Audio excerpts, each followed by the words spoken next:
자, 이제 153번부터입니다. 153번부터 시작하죠. 정규분포 곡선입니다. 자, 확률 변수 x가 정규분포 30,4의 제곱을 따를 때, 이 30이 평균이죠. 4의 제곱이 분산이고요. 그러니까 지금 요 상황은 요 왼쪽 그래프에 해당되는 거네요. 평균이 30이고요. 그 다음에 표준 편차가 4의 제곱을 따를 때, 다음 그림의 두 확률 밀도 함수의 그래프의 색칠한 도형의 넓이가 서로 같다고 한다. 그러니까 이 어두운 부분과 이 어두운 부분의 넓이가 서로 같다는 거예요. 선생님 개념에서도 설명을 드렸습니다만, 이 넓이가 같은 것은 평균이 서로 다르다 하더라도 평균으로부터 같은 표준 편차만큼 떨어져 있는 정규분포 곡선이 다르다 하더라도요, 이 곡선이 뭐 이렇게 뭐 좁고 넓고 이렇게 다르다 하더라도 그 자료의 표준 편차만큼 떨어져 있는 거리가 같다면 표준 편차만큼, 표준 편차의 몇 배? 지금 얘는 어때요? 이 Z니까 표준화된 거죠. 이 표준화된 겁니다. 표준화된 건데, 요게 평균이 0이고, 그러니까 요게 2 이렇게 된 거거든요. 근데 이건 정규분포 곡선에서 0,1의 제곱을 따르는 거니까는 표준 편차가 1이잖아요. 근데 요 2는 평균으로부터 표준 편차가 몇 번이냐면 2번입니다. 2번. 2니까 1의 2배. 그렇다면 이 넓이가 같으려면 K도 30에서 표준 편차가 2번 가야 돼. 2번. 근데 얘 표준 편차는 지금 4잖아요. 4. 그러니까 4가 2번이면 얼마예요? 8이죠. 8. 그래서 K 값은 38이다 라고 금방 얻어낼 수 있는 것이죠. 값을. 무슨 말인지 이해 가시죠? 오케이. 이거 쉽지 않은 이야기인데요. 다시 한번 말씀드리면, 정규분포를 따르는 곡선이 있잖아요. 그러면 평균으로부터 그 자료에 표준 편차가 뭐 시그마다 그러면 n 플러스 시그마만큼 이렇게 간 이만큼의 넓이는 또 다른 정규분포, 뭐 이와 같이 생긴 정규분포 곡선이다 라고 하더라도 평균이 이렇게 있고, 그 다음에 표준 편차가 여기 이렇게 여기 n 플러스 시그마가 이 자료에 표준 편차가 있을 거 아니에요. 그러면 이 넓이는 서로 뭐하다? 같다. 둘이 정규분포를 따르기만 하면 그 사실을 기억하시기 바랍니다. 정규분포 곡선의 놀라운 비밀이죠. 자, 다음 문제로 넘어갑니다. 154번이군요. 확률 변수 x가 정규분포를 따를 때 다음 중 확률이 가장 큰 것은, 확률이 가장 큰 것은 이라는 말은 우리 정규분포에서 확률은 곧 뭐다? 넓이다. 이 넓이. 정규분포에서 확률은 넓이다. 그러니까 넓이가 가장 넓은 건 뭐냐 라고 하는 걸 묻고 있는 겁니다. 라고 했을 때 이게 정규분포 곡선이 이런 식으로 이제 그려진다면 평균이 4니까 요 가운데 4가 있을 거 아니에요? 이렇게. 그쵸? 그렇다면 4를 중심으로 지금 딱 보니까 요 2번 봐보세요. 2번. 4를 중심으로 여기가 1이고 그 다음에 여기가 7이고, 이게 4가 1과 7의 중점 아닙니까? 그쵸? 딱 봐도 2번이 답이죠? 넓이가 여기가 가장 넓잖아요. 1부터 4는 여기고 절반만 해당되는 거고, 4부터 7도 이쪽 절반에 해당되는 거고, 4 이하는 이 절반 이쪽, 그 다음에 7은 여기 이쪽 이렇게 되는 것이죠. 자, 그래도 답이 2번이지만 그래도 좀 의심이 되는 건 있네요. 2번에 비해서 1번은 안 되고 3번도 안 되고, 왜냐면 1도 절반이니까, 얘도 절반이고, 그 다음에 5번도 절대로 안 되죠. 7 이상이니까 이 부분 말하는 거니까. 다만 4번은 4 이하면 얘가 0.5거든요. 그죠? 평균이 4니까 4 왼쪽이니까 전체 넓이가 1이므로 요건 이제 4번은 0.5라고요. 과연 얘가 0.5를 넘냐라고 하는 건 계산을 해줘야 되는 거군요. 그렇죠? 라고 했을 때 요 계산 넓이는 표준화를 해야 얻을 수 있는 거고, 요걸 잠깐 표준화를 하면은, 자, 표준화를 진행을 딱 했다면 P, 자, 여기가 이제 표준화된 확률 변수 Z가 될 거고요. 자, 뭐 분의 시그마 분의 2분의 x-m, 그러니까 1-4니까 마이너스 3 이렇게 될 거고, 여기는 2분의 3 이렇게 될 거예요. 표준화 했다면. 그렇죠? 요거는 2배의, 왜냐하면 좌우 대칭이니까요. 2배의 P 0에서 얼마까지? 2분의 3까지 이렇게 되는 거거든요. 근데 여기 나와 있죠? 0에서 2분의 3까지 값이 0.433이라고. 그걸 2배 하는 거니까 얘는 무려 0.8664라고 하는 값을 갖게 되는 것이죠. 그러니 0.5는 게임도 안 되는 것이죠. 답은 2번입니다. 넓이가 가장 큰 건 뭐냐라고 하는 걸 묻는 것과 같습니다. 155번 다음 문제로 갑니다. 자, 정규분포를 따르는 확률 변수 x가 42라고 평균을 갖고요. 그 다음에 표준 편차는 3이네요. 대해서 확률 변수 y, 새롭게 y는 이제 확률 변수를 변환시켰습니다. 2를 곱하고 4를 더했네요. 그래서 이때 오른쪽 표준 정규 분포표를 이용해서 요 확률을 계산해 달라라고 하는 겁니다. 여러분 요거는 뭐 되게 쉬운 문제죠. y 자리에다가 2x 플러스 4를 이렇게 대입을 하면 그만입니다. 이렇게 대입을 하면 크거나 나왔다 얼마? 100 이렇게 되는 거고, p 얘는 이제 4 넘기고 2로 나누니까 x가 얼마 이상이냐면 4 넘기면은 얼마예요? 96인가요? 96 절반 2로 나누니까 48이죠. 48. 그쵸? 48입니다. 자, 요렇게 될 확률을 구하세요 라고 하는 거거든요. 그런데요, 얘는 표준화를 잠깐 하면 z 크거나 같다 시그마분의 3분의, 그죠? 여기 3분의 x 48 마이너스 m 42, 요거 계산되시죠? 이렇게 라고 했을 때 이 확률은 z가 크거나 같다 얼마? 자, 이거는 48 마이너스 42가 6이니까요. 요건 2 이렇게 되겠군요. 정규분포 곡선에서 이렇게 된 거에서 0이 있으면 여기가 2가 있을 텐데 2 이상이니까 이 부분 말하는 거예요. 그죠? 그것은 전체 0.5에서 그죠? 절반에 해당되는 0.5에서 빼기 0에서 얼마까지를 2까지를 빼면 그만이니까 이 값은 요거를 0.5에서 빼면 돼요. 그러면 0.0228이라고 하는 답을 얻게 되겠습니다. 그래서 155번의 답은 0.0228이 되겠습니다. 다음 문제. 자, 156번입니다. 자, 어느 실험실의 연구원이 어떤 식물로부터 하루 동안 추출하는 호르몬의 양은 평균이 30.2. 자, 호르몬의 양을 x라고 잠깐 놓죠. 그러면 x가 평균 30.2니까 정규분포를 따른다라고 했으므로 정규분포 노멀 디스트리뷰션 평균 30.2 그 다음에 콤마 표준 편차가 0.6이니까 0.6의 제곱을 따른다라고 이렇게 표현할 수 있겠습니다. 어느 날 이 연구원이 하루 동안 추출한 호르몬의 양이 29.6 이상 이렇게 됐으니까 미리그램 이상인데요. 원하는 건 이거군요. P 29.6 이상 단위는 생략하고요. X가 31.4에 대한 이 확률을 구해달라고 하는 겁니다. 당연히 표준화하는 것이 옳겠죠? 표준화하겠습니다. 자, 얼마분의 시그마분의 0.6 그 다음에 x-m 29.6에서 30.2를 빼면 이거 빼보세요. 실제로 빼보세요. 빼면 마이너스 0.6인데요. 그죠? 그 다음에 z 이렇게 될 거고요. 자, 얘는 또 0.6분의 x-m이니까 여기서 30.2를 빼면 1.2가 되겠습니다. 계산되시죠? 31.4에서 30.2 빼면 1.2잖아요.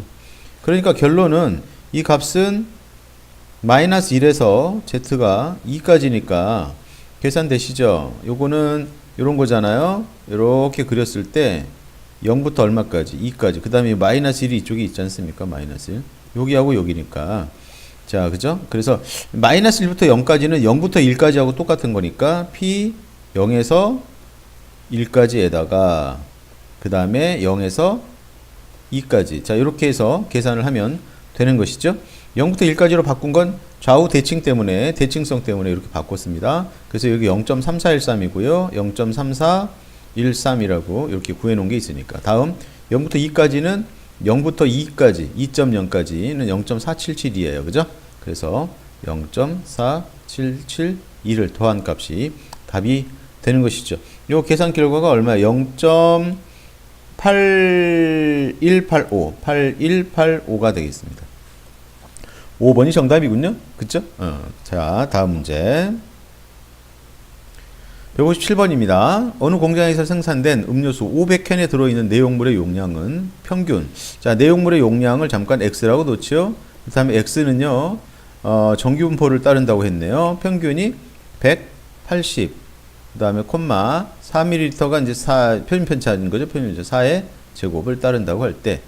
자, 이때 이제 내용물의 용량이 186ml 이상, 188ml 이하 음료수는 몇 캔인가? 라고 이렇게 묻고 있습니다. 자, 그러니까 500캔 중에 이렇게 되는 캔은 몇 캔이냐라고 묻고 있는데, 선생님이 퀴즈를 하나 잠깐 내죠. 이렇게 뭐 전교생이, 예를 들어서 전교생이 1000명이 이렇게 있어요. 1000명의 전교생이 있는데, 1000명의 전교생 중에서, 어떤 뭘 하나 선택을 할까요? 톨스토이, 이렇게 할까요? 톨스토이, 작가 아시죠? 톨스토이 작가의 소설을 한 번이라도 읽어본 사람일 확률이 2분의 1이라고 쳐봐요. 1000명 중에.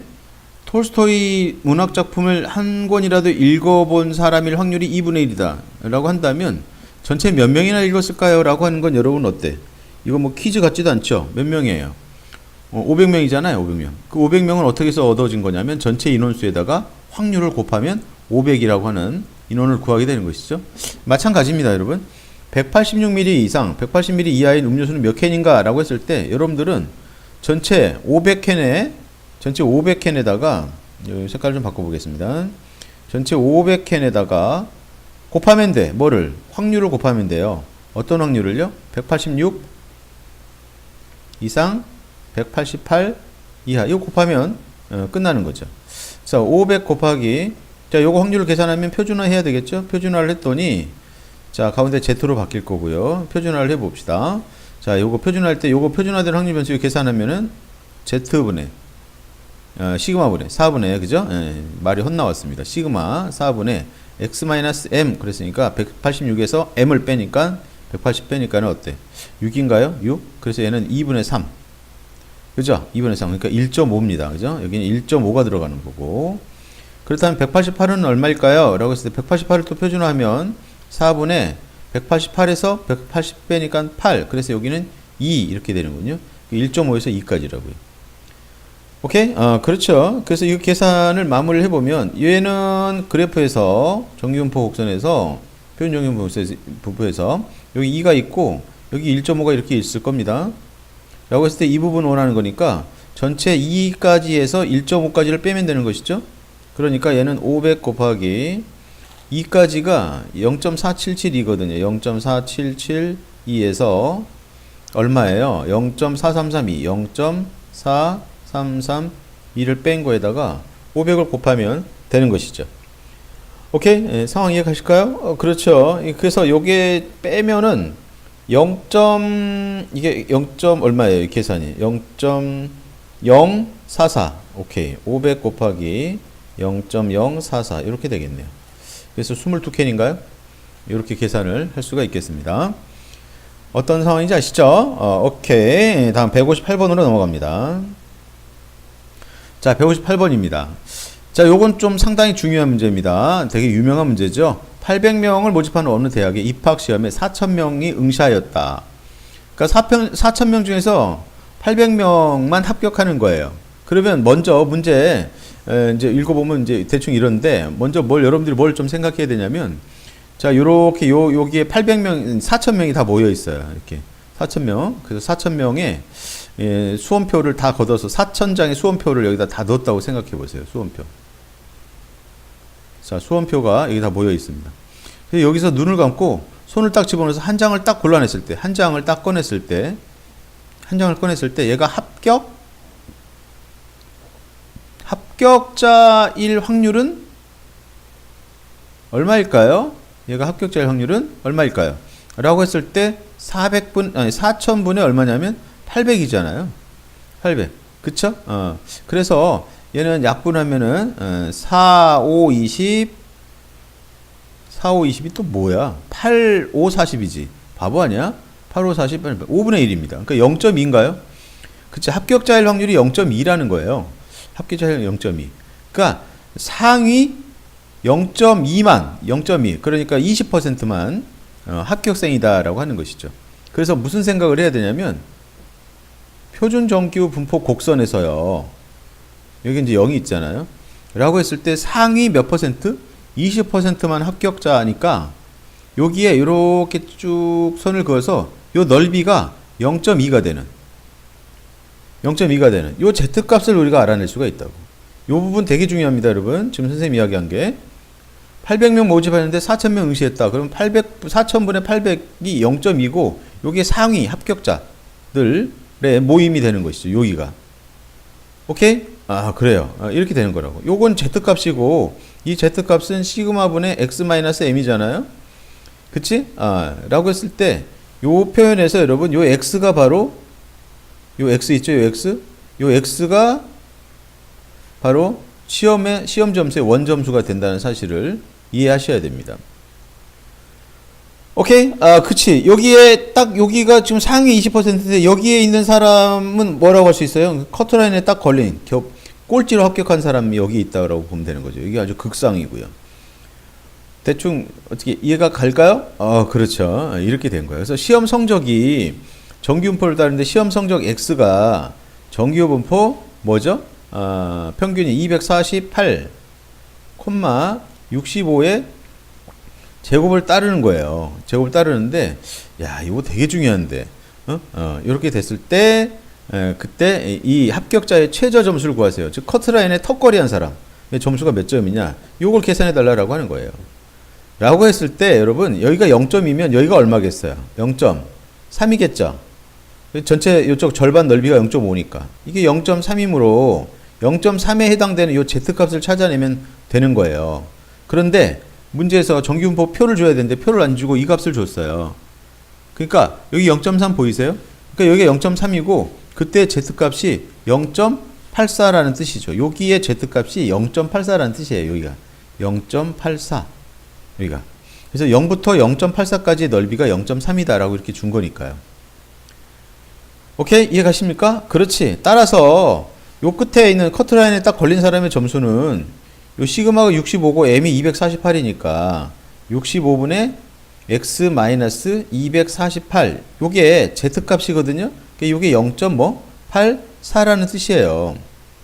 그래서 결국은 x가요 248을 에다가 더하기 이거 양변에 이제 65를 곱해버리면 65 곱하기 0. 얼마?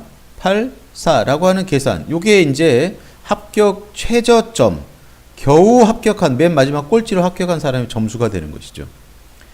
어떻게 요거 이해 가실까요? 이거 암산하면 302.6인가요? 이렇게 그쵸? 이게 302.6인데 302.6이라고 하는 점수를 받은 사람이 꼴찌로 합격한 거예요. 오케이? 무슨 말인지 이해 가셨을까요? 이거 되게 중요해서 한 번만 다시 한번 강조드리고 다시 한번 강조를 좀 하고 풀이를 반복해서 다시 한번 강조하고 넘어가겠습니다. 자, 800명을 모집하는 어느 대학이 입학시험에 4,000명 응시했다라고 하면은 상위 몇 %가 합격하느냐라고 하는 거예요. 상위 몇 %냐면 4,000분의 800 그쵸? 곱하기 100을 하면 퍼센테이지가 나오죠. 그러니까 요거 이렇게 두 개 지우고 그러면 얼마예요? 이게 20이 되는 거죠. 그래서 상위 20%만 합격한다고요. 라고 했을 때 표준정기 분포 곡선이 싹 등장해서 여기 0이고 여기가 0.5잖아요. 그럼 여기가 0.2라고 하는 것이고 여기가 상위 20%예요. 여기가. 요게 중요한 거예요. 요게. 요건 Z축이고요. 그럼 여기는 0.3이겠죠. 이때 요 Z값. 요 Z값이 바로 표준화되기 전에 표준화되는 Z값이 시그마분의 x-m이고 요건 표준화된 점수고 이 x는 원점수라는 거죠. 문제에서는 원점수를 구해달라고 하는 거예요. x가 얼마냐라고 하는 걸 구해달라고 하는 겁니다. 오케이, 상황 좀 이해가 가실까요? 그쵸? 이해가 가실 거예요. 라고 했을 때 이때 요거 계산 어떻게 할 거냐라고 했을 때 이 0.3을 가리키는 커트라인에 걸려서 최저점으로 이제 합격한 사람의 위치가 여기에 있잖아요. 여기에 있는 그 사람은 Z값이 얼마냐면 0.3에 해당되는 0.84라는 거예요. 이 Z값이 0.84. 그래서 시그마 곱하고 m을 넘기면 x는 0.84에다가 시그마를 곱하고 m을 넘긴 이게 최저점의 점수가 되는 것이죠. 시그마 주어진 거 어디 있어요? 65 여기다 65 집어넣고요. m은 248을 집어넣으면 아까와 같이 302.6이라고 하는 점수를 얻을 수가 있겠습니다. 아주 중요한 문제라서 다시 한번 설명드렸습니다. 자, 여기서 끊고 다음 강의에서 159번부터 강의하도록 하죠.